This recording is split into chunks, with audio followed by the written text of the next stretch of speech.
Good morning. Today class we can discuss the classification of thermodynamic systems.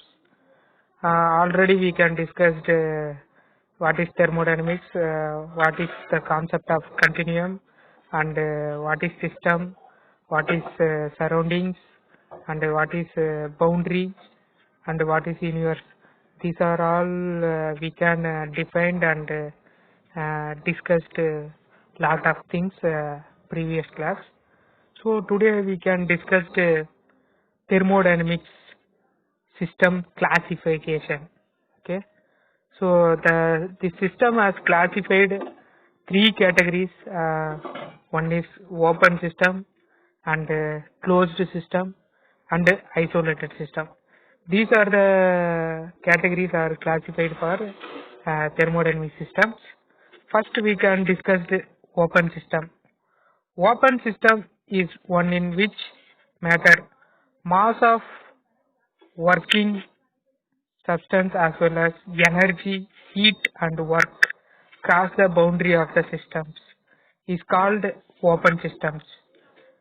Uh, the figure A is shown that open system procedures. Okay. Next, closed system. In that closed system, only energy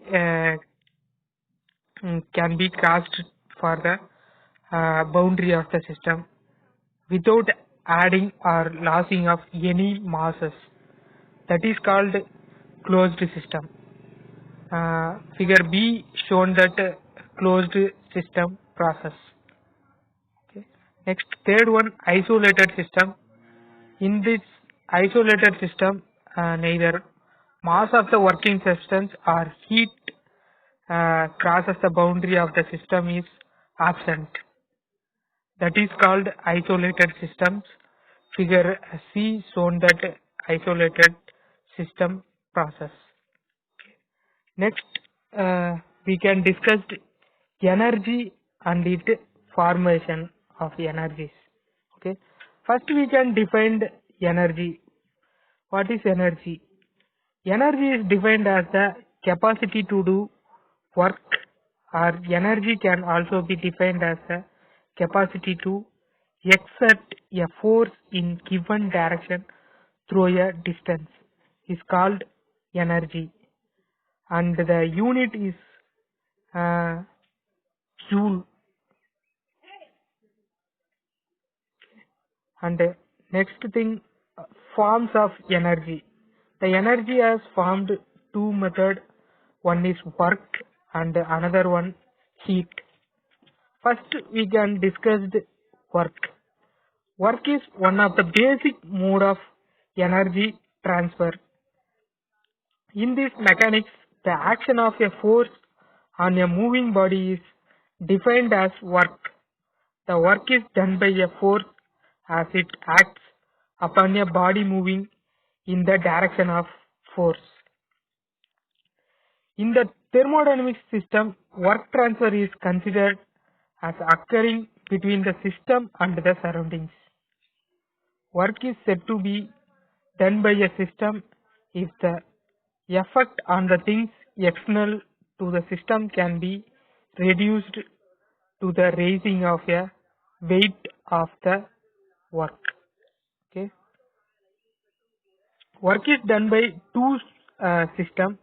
One is positive mode and another one negative mode.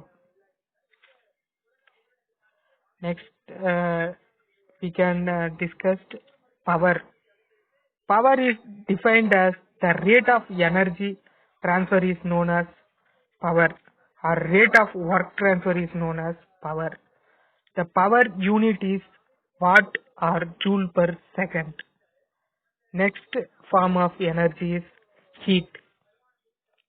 Heat is defined as the form of energy that is transferred across a boundary by a virtue of temperature difference. The temperature difference is the potential or force and the heat transfer of the flux. So energy, heat is one form of energy is converted to the another form of energy is called heat. Okay.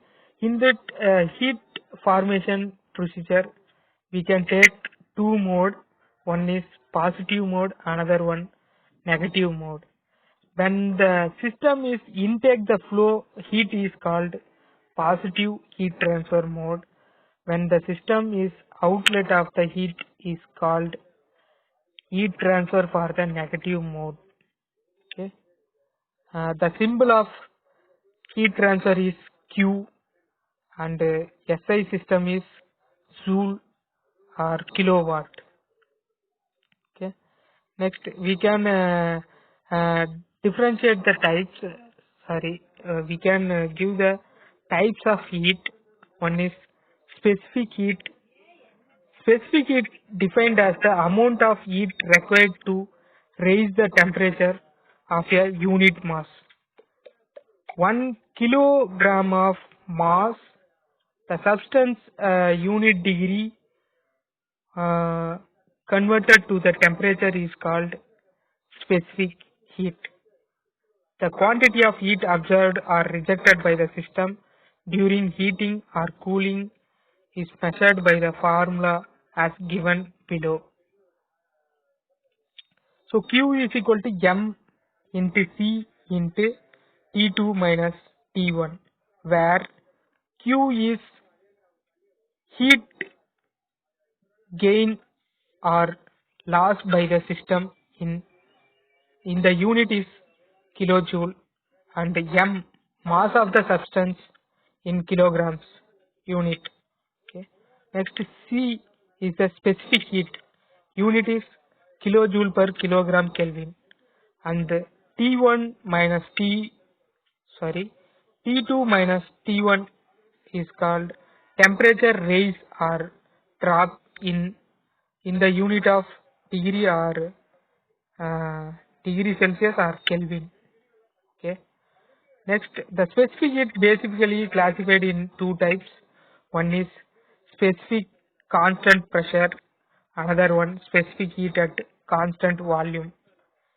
Uh, Notation will be constant pressure for Cp and constant volume for Cv. Okay. First, we can discuss specific heat at constant temperature. Okay. It is defined as the amount of heat required to raise the temperature of unit mass of the substance by unit degree changes in temperature when the constant pressure, that is called specific heat at constant pressure. The unit is kilojoule per kilogram Kelvin. Next, specific heat at constant volume. It is defined as the amount of heat required to raise the temperature of unit mass of the system's substance by unit degree changes in temperature when the volume is constant. It is represent the unit is kilojoule per kilogram Kelvin. Okay.